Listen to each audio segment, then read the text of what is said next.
Hello and welcome to Will Tune for Tacos. It's another Tuesday edition of Taco Tech Tips. Today we're going to be talking about a Pontiac GTO, not this sweet Impreza that's behind me. This is actually my car. Just been doing some wiring on this. I guess I could do a status update. The wiring still isn't done. There's your update. But today I tuned a GTO and it was a pretty stock, pretty basic car. And so I kind of wanted to talk about what we do when we tune a car, what you're actually trying to accomplish when you're performing a calibration on a car. So that's what we're going to go over today. Please like this video, give it a thumbs up, and subscribe if you haven't already.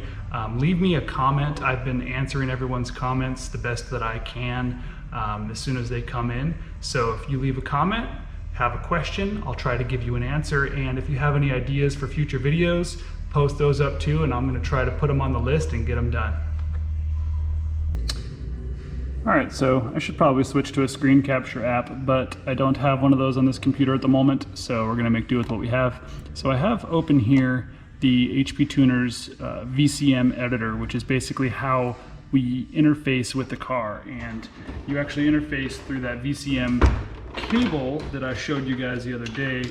It's this little guy right here, and this is what we actually plug into the OBD2 port, and then USB cord plugs into my laptop. Now the VCM will tune quite a few different applications, Chevys, Fords, Dodges, as well as a lot of now import stuff as well. They have some Toyota support, some Nissan support, and so on and so on. So what I wanted to show you here is actually when I originally tuned this, read the image on the car, do a baseline pull, and that's going to tell us where the car is at as far as horsepower goes.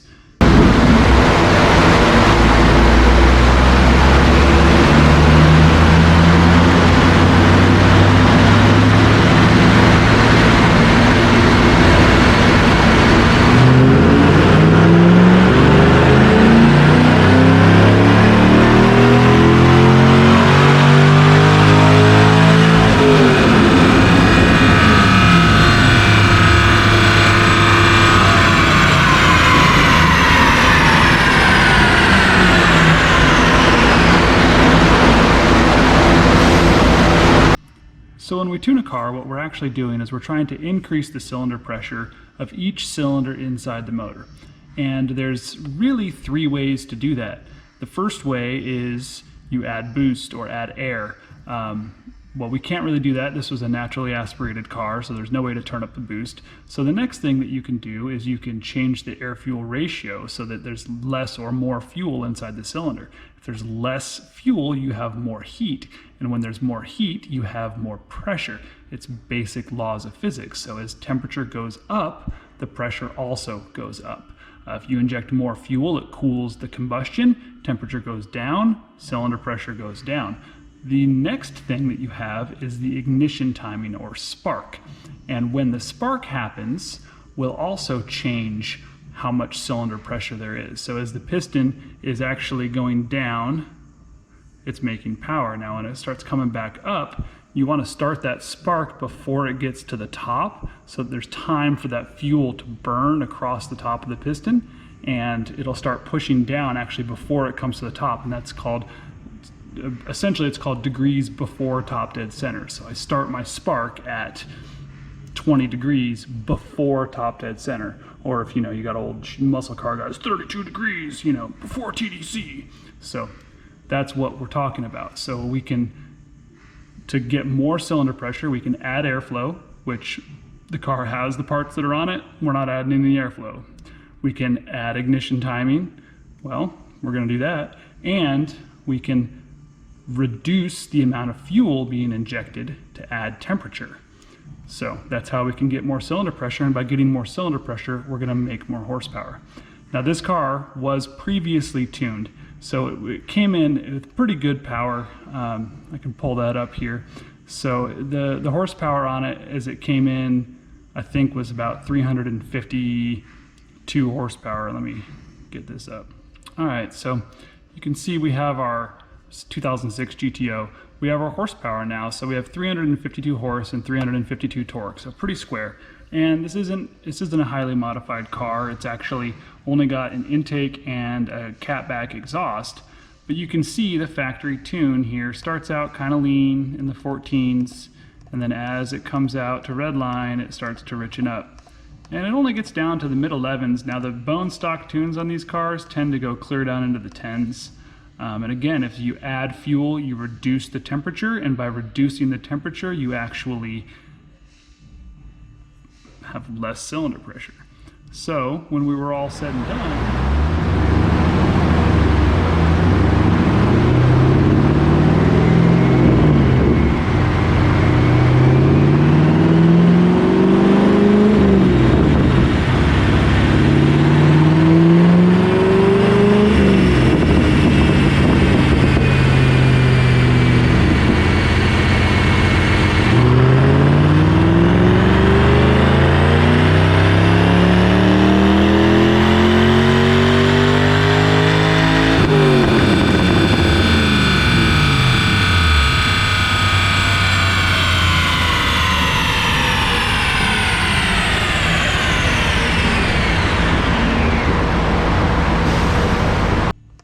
we ended up with another 10 horsepower, so 362 horse and 358 foot-pounds of torque. And you can see up top, we're still pretty rich, we're still good and safe, so 12.1 air fuel isn't like so lean it's gonna melt something, but we're making quite a bit more power because we leaned it out and we added a little bit of ignition timing as well. There was no knock, so everything was happy. So we've increased the cylinder pressure, and therefore we have created a car that's going to be basically faster. But let's talk about what else happens inside a tune. So yeah, we made some power. This is cool and all. More power is great. Hold on 1 minute. I'm gonna wait for the compressor to kick off and then I'll keep going. All right, so sorry about that quick interruption with the compressor. So, you know, we're talking about we're increasing cylinder pressure so that we can make some more horsepower, but there's a lot more in a tune. So if the only goal of the tune was just to make the car faster, this would be all you would do, is just increase cylinder pressure, do whatever you can. But there's a lot more involved in a tune. Let's go back to the tune file, and I've loaded the compare from stock to what we did. So idle, I actually lowered the idle. There was no sense in this car idling at like 9. The factory idle on these is stupid. It's like, yeah, 800 RPMs for no real reason. They idle great at 700. They still make good oil pressure and everything else. All the other LS motors idle at 700, so I don't know why this one idles at 800. Did some stuff with the airflow. Again, that's part of just making the car drive better. The car had an intake on it, so we did have to change the mass airflow meter calibration. So anytime that we've talked about in other videos, anytime you change the intake, the mass airflow meter calibration is critical. So there is some changes to that. You can see not a big change. It is a fairly close to stock intake.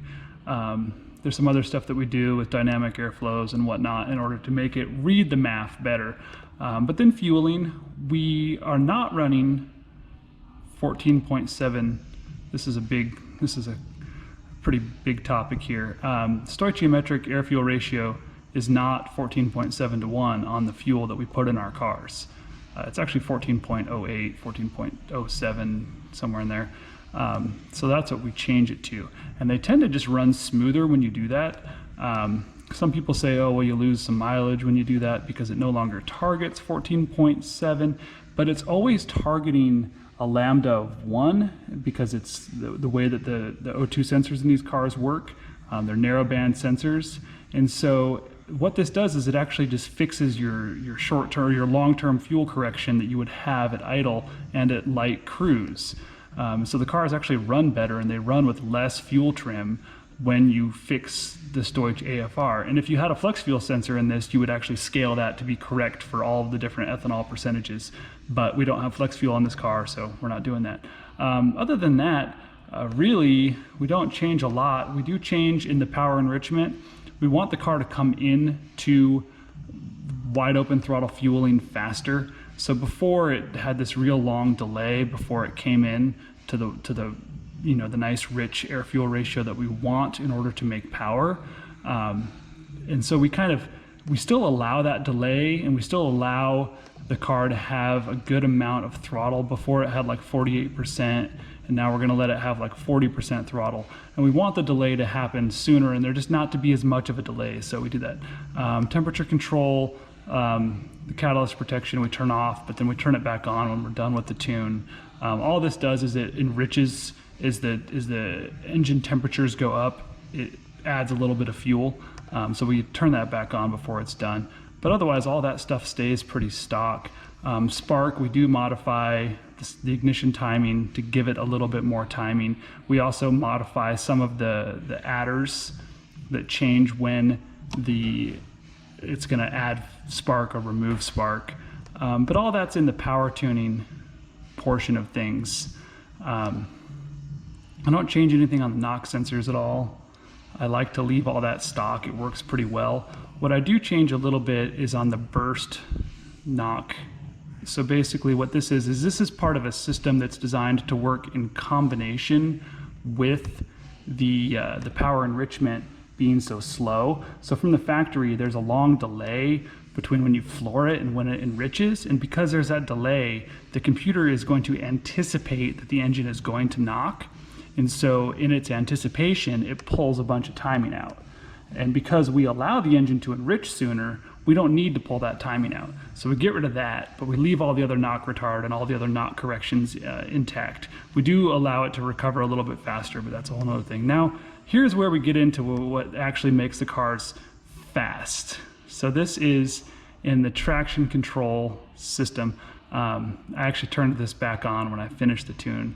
Or I turned on the TCS based on Spark.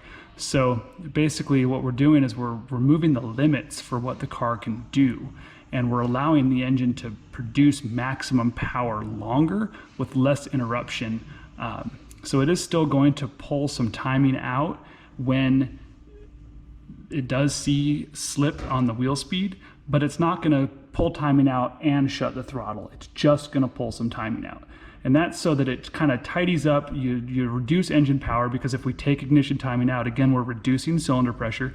And when we reduce cylinder pressure, now the engine makes less power, the tires can gain traction. As they gain traction, it puts all that timing back in, and off we go. So that's all great. But what we really want to talk about is in here. So something that people just absolutely hate on these cars is CAGs. And what that is basically when you are driving the car, you go from first gear and then you go to shift to second and it forces you into fourth gear.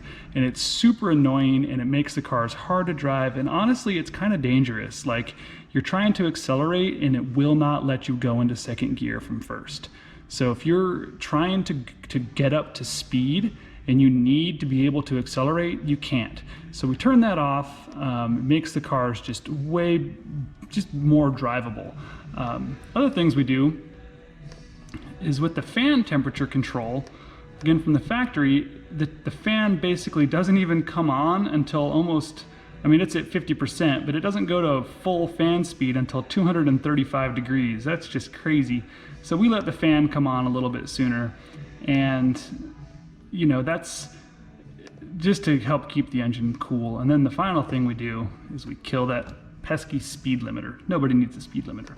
And so the point of this video wasn't really to show you how to tune a car, but what we're actually doing when we tune a car. We're not just trying to get the most power out of something, we're trying to make the car drivable, because that's what a tune is. A tune isn't just getting the most power. A tune is making the engine run the way that you want it to run.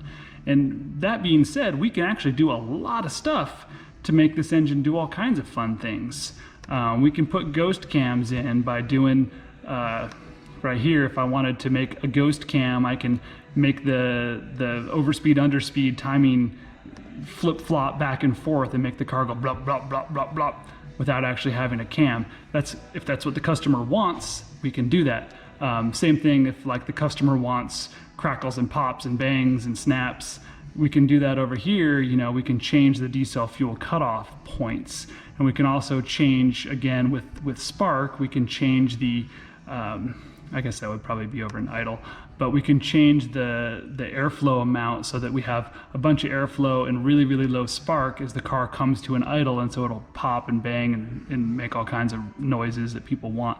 And those are all things that we're able to do. We can change we can limit right here. I can limit how much your throttle can open based on gear. So let's say you always have a problem in first gear and you just don't ever want 100% throttle. You know, I can make that be 80 and you never have wide open throttle in first gear.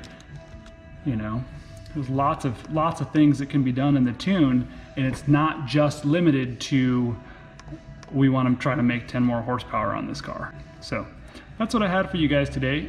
Again, if you learned anything, please subscribe, hit the thumbs up, or leave me a comment, and we'll try to answer your questions the best I can. Thanks for watching. We'll see you next Tuesday, if not sooner.